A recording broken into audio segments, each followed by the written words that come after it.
Okay, I'm back. So I wanted to make a video on how to know that you are the chosen one. All right, and this goes for like the chosen one out of your either family or your close immediate friends or anything like that.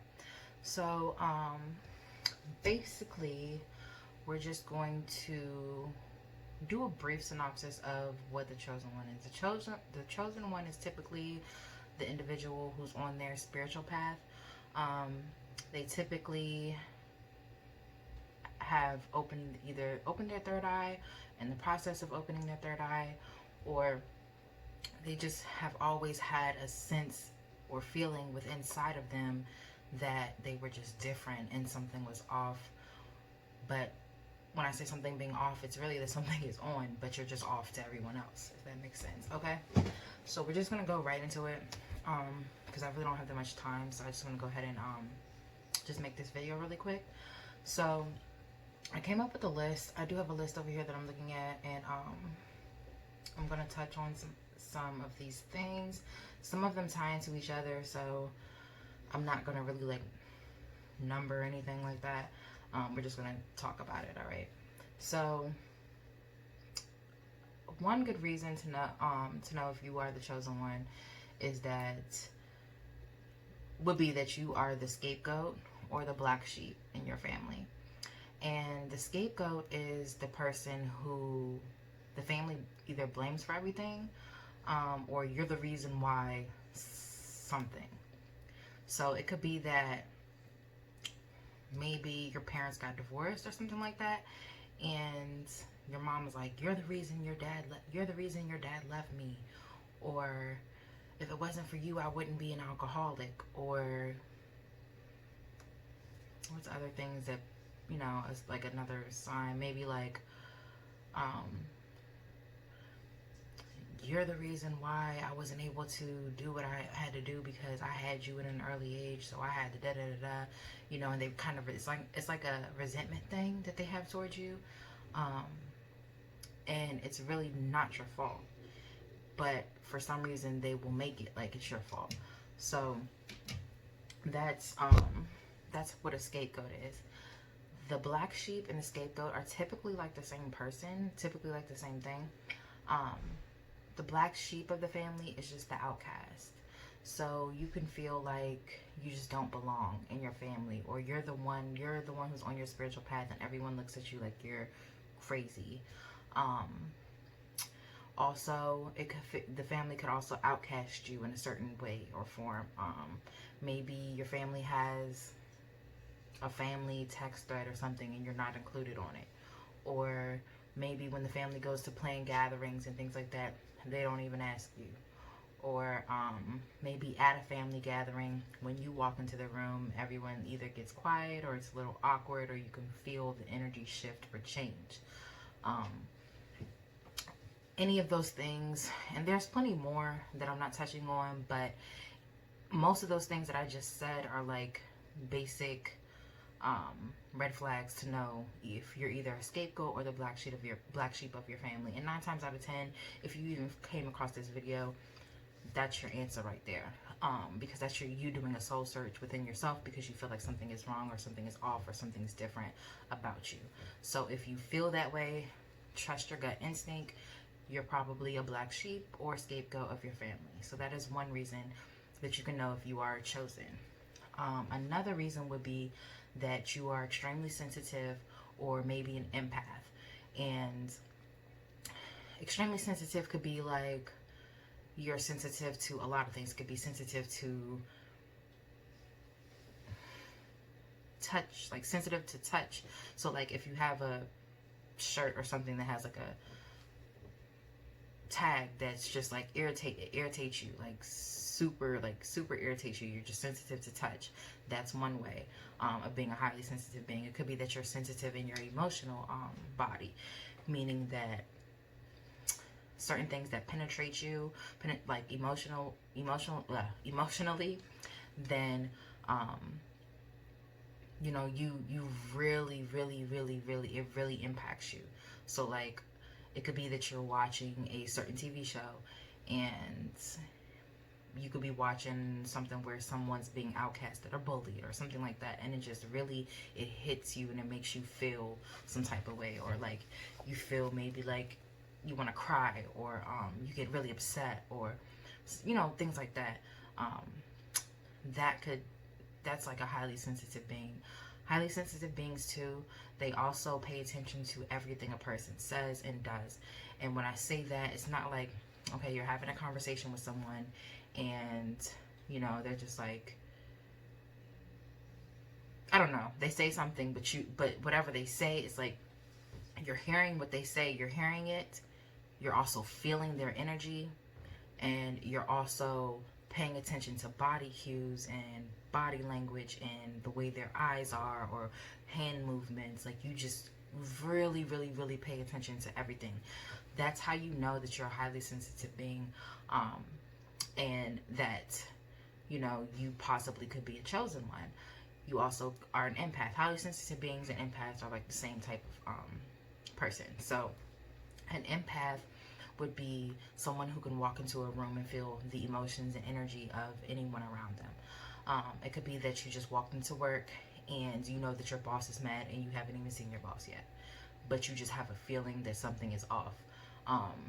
It could be that you walk into the house and everyone in the room is like, you know, looks as if they're having a good time, but you can tell that maybe the person sitting over there in the chair, they feel some type of way about something. Like, and you don't even know how you know that they do, but you just know. It could be that you walk into a grocery store and you just get overwhelmed with like sadness and depression, and you think that that's your emotion, but you don't even know that you're just gathering the emotions of those around you. Empaths, highly sensitive beings, are very prone to like depression, anxiety, things of that nature, PTSD, all of that, because we're like sponges. Like, we absorb all of the energies around us. And if you're not spiritual, and if you're not very careful, those energies can actually become who you are. And that's something that a lot of highly sensitive beings and empaths need to watch out for. You have to make sure that you are able to use your discernment and know which emotions and which energies are yours and which are not. So if you ever came across a video on YouTube or anything like that and was wondering if you're an empath, or why you're so sensitive, or why you cry at the drop of the dime for no reason, it's probably because you are an empath and you are a chosen one of the Most High. That also ties into another one that I'm going to say, which is nature is healing for you. So for empaths and highly sensitive beings, you have to go out into nature in order to replenish yourself, in order to recharge, in order to release all of the negative emotions and negative things that you absorb throughout the day, the week, the month, whatever. You have to go into nature, and when you go into nature, you just feel at peace. It's not like your average everyday person who just goes on a walk through a park and they're like, okay, that was great, you know, I needed that. No, it's not that simple for an empath, a chosen one, a highly sensitive being.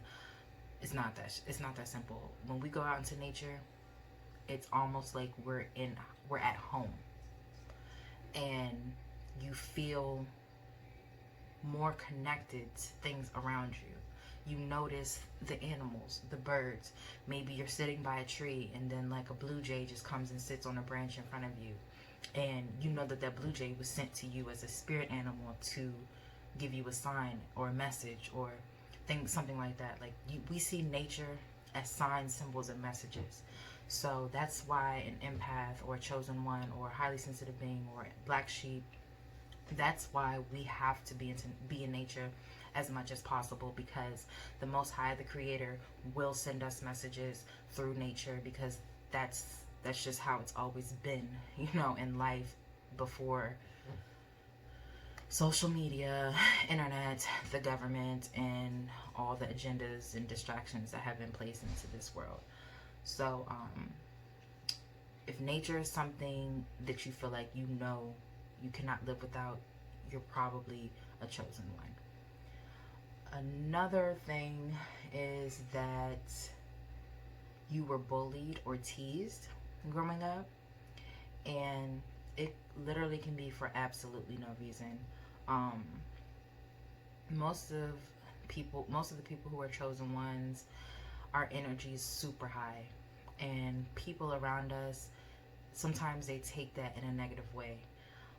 They probably think that you're either stuck up because you don't talk as much, or they probably think that you think you're better than everyone because you're so great at everything and you basically put no effort into it.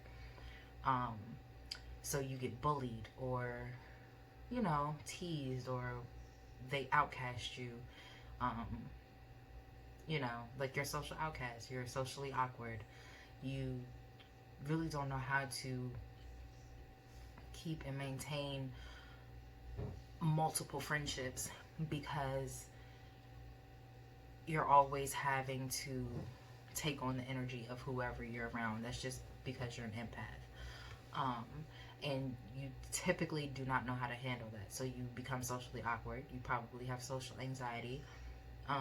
You probably really don't even like hanging out with people. You're probably more of a one-on-one person who has like a really close friend and is close with like one family member and maybe their boyfriend or girlfriend or whoever,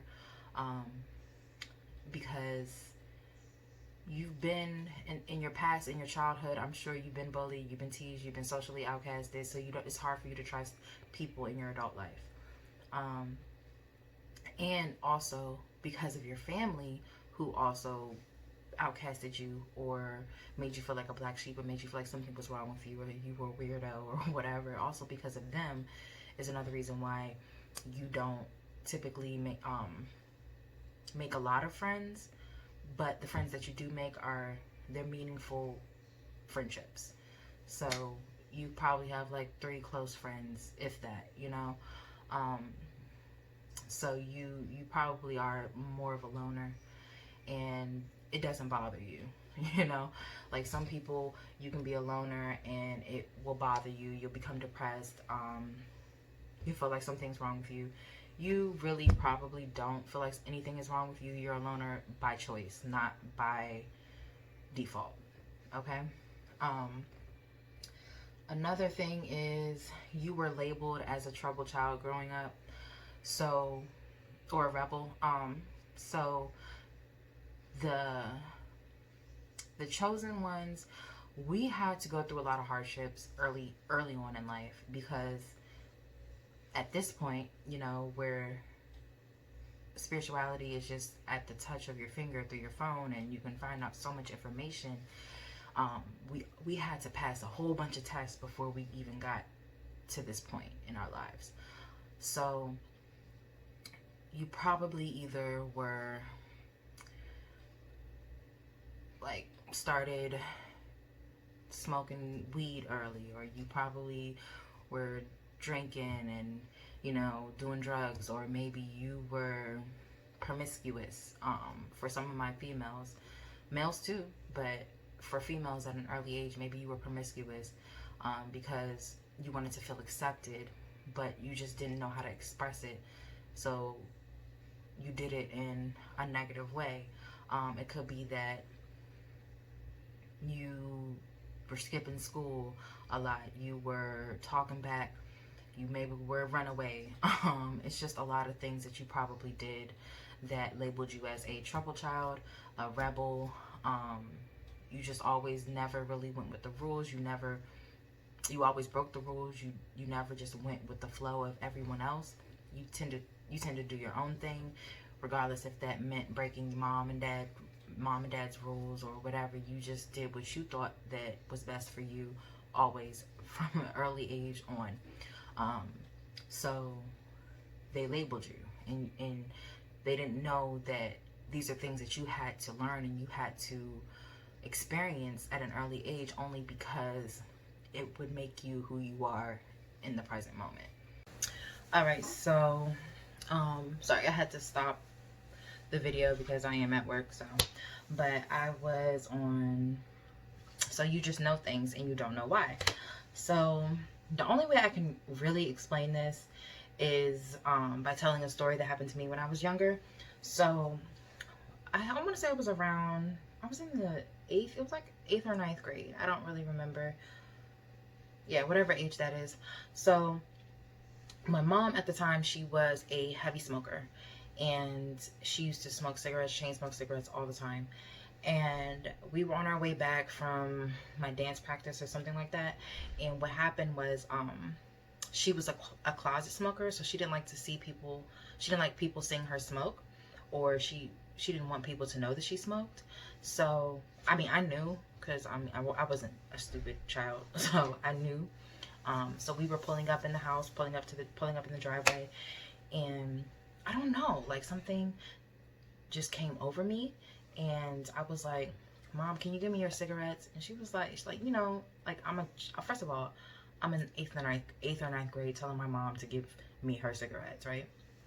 And she was like, "Girl, no," She was like, "Why would I give you my cigarettes? I'm grown. You need to take your butt in the house, go get ready for bed, blah blah blah." Like went off on me, okay, and everything. So after that, I went in the house. She left, and about 2 hours go by, and she never came back. And I'm like, something's not right. So I called her, and she was like, "You know what, Taylor? That's my government name." She's like, "I should have listened to you." And I was like, "Huh?" And she was like, "Yeah, I went into the grocery store and I left my cigarette lit and my car is on fire." So it could be instances like that where you have no idea how you know something was going to happen, but you just act on it. And that probably happens a lot in your life. I mean, I've had plenty instances like that, but that's the one that really stuck out to me, because it's like I was a child and I really, I didn't know anything about empaths and spirituality, and I was far from all. I didn't know none of that. Like, my family grew up in the church. That's another thing. Your family was probably either super religious or super atheistic. But either way, I didn't know anything at that age, and for me to have known that something was going to happen, like, I don't know what prompted me. Like, that's why I said it was the Most High, it was my angels, it was something speaking through me to my mom, and she just neglected it. And because she neglected it, she suffered the consequences from it. So yeah, you just know things but don't know how you know. Let's see, hold on 1 second, we have somebody coming in. All right, so anyways, another thing is, okay, so another thing is, that you tend to isolate yourself. So you probably, like I said earlier, you're probably seen as a loner by choice though, but the only reason that you isolate yourself is because you just know, like, you don't enjoy being around large groups of people. You don't enjoy large crowds. You don't club. You don't like going to the club. And if you do or have gone to the club, you've always felt so weird, or you're always the one who feels like they have to drive because you have to be ready to leave. Whatever. It's always something like that. So that is, self-explanatory. Another thing is, animals and babies are probably they're like magnets to you. Animals probably stop and stare at you and give you this awkward look, like, and you're just looking at them like, why are they looking at me like that? Babies probably just come to you. The baby could be with their mom crying. The moment you get with the baby, it stops crying, or he or she stops crying. It's like animals and babies, they sense our energy. They know that we are chosen. They can see it in our aura, all of that. So they're drawn to that because yeah, they're just drawn to that. I mean, who wouldn't want to be drawn to a chosen one, That was a little cocky, but I don't care. Another thing is, so you're either extremely creative, artistic, or musically inclined. Most if not damn near all of chosen ones are either musically inclined, they're super, super creative, um, they're inventors, they're innovators, they have some type of special talent or gift that the world needs to hear or see or experience. Um, you are super gifted, and you're probably good at a lot of things. You're probably good at a lot of things. Probably everything you touch is like turns to gold. Like you probably have the Midas touch, but people see that and they're jealous of it, so they don't acknowledge it or they don't support you or anything like that. Like you probably don't get support for your creative endeavors or anything like that because people are jealous of you. And whereas it could be a group of friends and somebody could be wanting to be a rapper and everybody supports them, but they're trash, and you are over here, you're like really good and nobody supports you, and that's because they see the potential in you. So why would they want to support something that they know could be bigger than they ever could be, or their friend ever could be, or anything like that? So that's a big hurdle that a lot of the black sheep and chosen ones have to overcome, is the lack of support, the lack of understanding from other people who are not like you. So that's one thing. Another thing is that you suffered some type of emotional abuse, and that could be from a family member, a loved one. It could be that you were gaslighted all the time your whole entire life, where someone made you, like, you knew something was, something, it was this, but they're making you believe that it's not, and you're almost questioning yourself. That's a form of mental and emotional abuse you probably suffered from or experienced, or maybe you were in an emotionally abusive relationship, or a verbally abusive relationship. A lot of the chosen ones tend to gravitate towards verbally abusive, emotionally abusive, or narcissistic people because we are empaths, and opposites attract. So the opposite of an empath is literally a narcissist, and you probably attracted a lot of those type of people in your life. Another thing is people always overshare information with you. So like you could be in a freaking candy store and you could be minding your own business, just trying to get you some gummy bears. This old woman comes up to you and is like, yeah, well, my husband just passed away, and been kind of lonely, and blah blah blah, and then my daughter, she just got something with the cancer, and da da da. Like, you know what I'm saying? Like, you could just run into people like that all the time, and you could just run into someone who just opens up to you and tells you how somebody's cheating on them, and they start crying or whatever, and you're like, I don't even know you, dude. Like, why are you telling me all your information?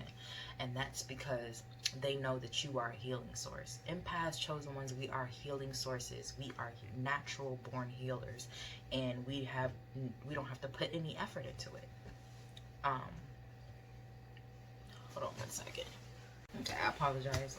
Like I said, I'm at work. People keep coming to the desk or whatever. So anyways, yeah, so people just know that you are a healing source. You are a sponge for all negative, even positive emotions too. So it's sometimes good to be around people who dish out positive things, because that's something that you can absorb and take in. But people will tend to come to you more so with their problems versus their, celebrations or things to be happy about or happy for, because they need you to be the sponge to absorb their negative, so it can come. It's a transference of energy, so it can come off of them onto you. And that's why, like I said previously, you have to get into nature, because it's the only way that you're going to be able to release anything that has been put onto you. So please take heed to that. Always go into nature as much as you possibly can, because literally nature is your home. Okay. What's another thing? Oh, this one. Near-death experiences. Whew. You probably have suffered a near-death experience. If not one, multiple, triple, quadruple near-death experiences. Um, most chosen people have to experience a near-death experience so that they can fear nothing. Because fear is our worst enemy. That's everyone's worst enemy, but especially the chosen ones.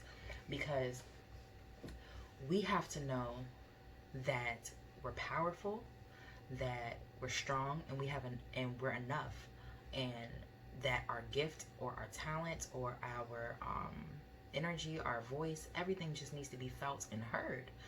So, and expressed. So we have to experience trauma. We have to.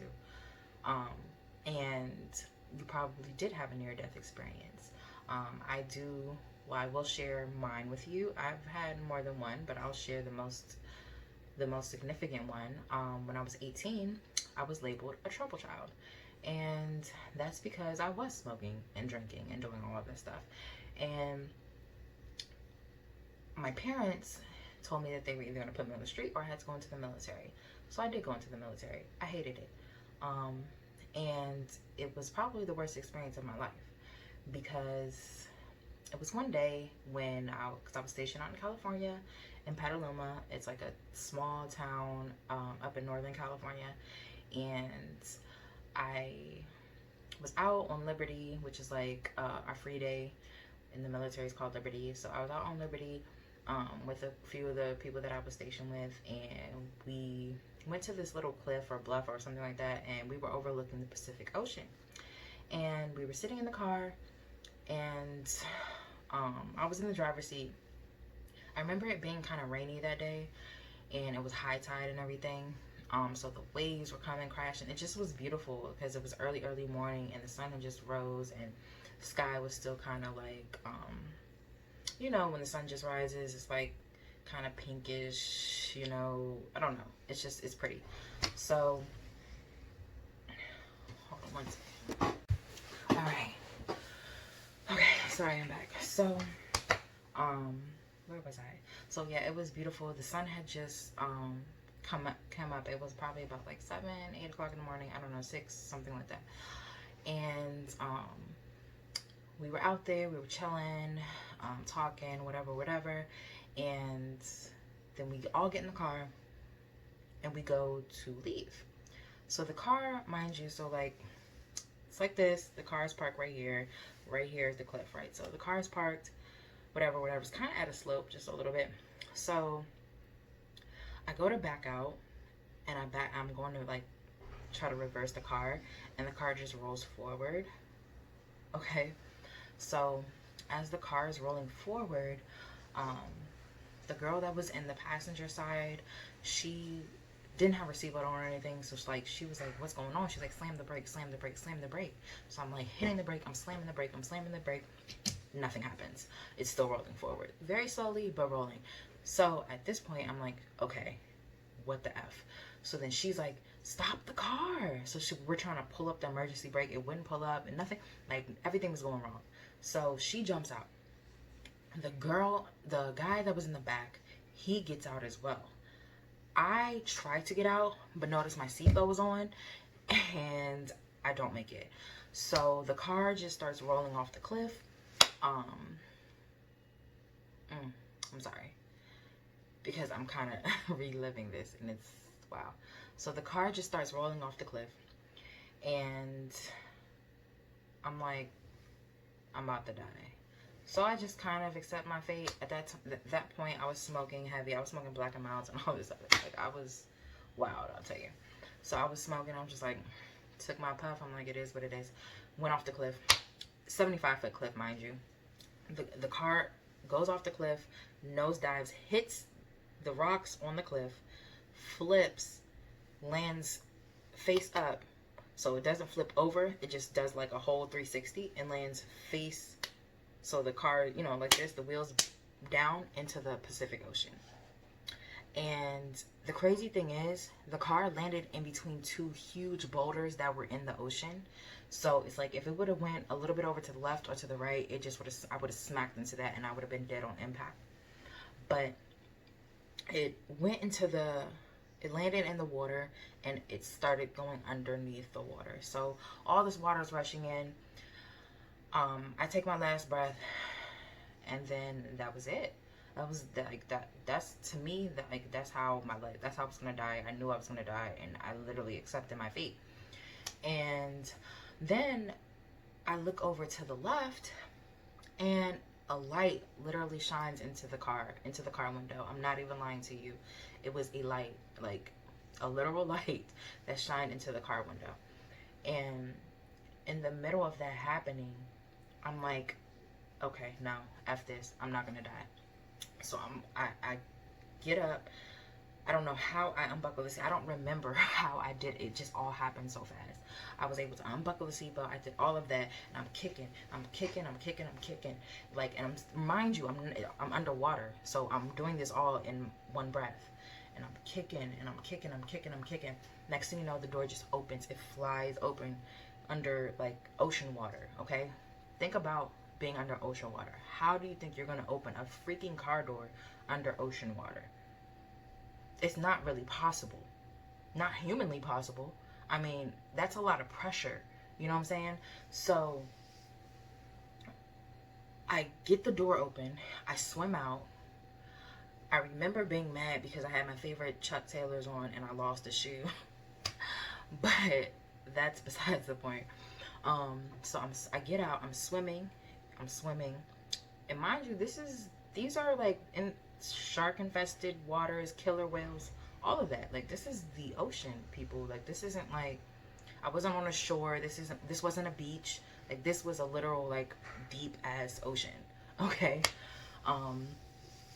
So I'm swimming, and luckily there was a fisherman who was there. He was able to come down and sit with me. He helped pull me out the water. He came down and sat with me. And until the rescue team came, and they had a pulley thing, and they tied us to ropes, and it was like it was the real deal.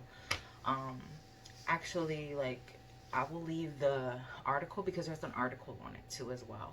I'm gonna leave the article down below in the description box. So if you want to just read the article, you'll be able to see that I'm in fact telling the truth, and everything that occurred did occur. So I'm gonna leave the article in the description box below. But yeah, so back to this. We had near-death experiences.